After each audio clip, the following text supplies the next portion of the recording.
আসসালামু আলাইকুম ফ্রেন্ডস, এডুজেট শিক্ষায় আপনাদেরকে স্বাগতম। আপনারা সবাই কেমন আছেন? আশা করি সবাই ভালো আছেন। বরাবরের মতো আপনাদের সাথে আছি আমি সাইফুল ইসলাম। চলে এসেছি নতুন একটি ভিডিও নিয়ে। আজকে আমরা জানবো আপনি কুমিল্লা থেকে গুণবতী যেতে কোন কোন ট্রেন রয়েছে, সেই ট্রেনগুলো ছাড়ার নতুন সময়সূচি, বন্ধের দিন এবং গিয়ে পৌঁছতে কতক্ষণ সময় লাগবে বিস্তারিত। আমি যদি আপনাদেরকে ট্রেনের সময়সূচিগুলো বলে দেই, আপনি কুমিল্লা থেকে গুণবতী যেতে প্রথমে যে ট্রেনটি রয়েছে সেটি হচ্ছে প্রভাতী।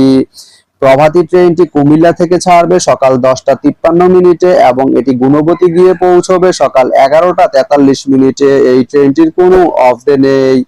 তারপরে রয়েছে কর্ণফুলী। কর্ণফুলী ট্রেনটি কুমিল্লা থেকে ছাড়বে দুপুর 2:28 এবং এটি গুণবতী গিয়ে পৌঁছবে দুপুর 3:31। এই ট্রেনটির কোনো অফ ডে নেই।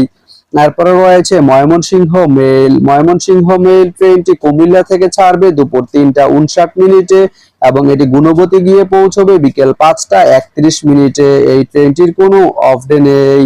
তো আপনি কুমিল্লা থেকে গুণবতী যেতে এই তিনটি ট্রেনের যে কোনো একটি ট্রেন ব্যবহার করতে পারেন। তো ভিডিওটি কেমন লাগলো অবশ্যই কমেন্ট করে জানাবেন। আর ভিডিওটি যদি ভালো লেগে থাকে বা আপনার কোনো উপকারে এসে থাকে তাহলে ভিডিওতে একটা লাইক করে দিবেন, কারণ আপনার একটা লাইক আমাকে অনেক ইন্সপায়ার করে নতুন নতুন আরো ভিডিও বানাতে। তো ধন্যবাদ সবাইকে ভিডিওটি এতক্ষণ ধৈর্য ধরে দেখার জন্য। ভালো থাকবেন, সুস্থ থাকবেন, এডুজেট শিক্ষার সঙ্গেই থাকবেন।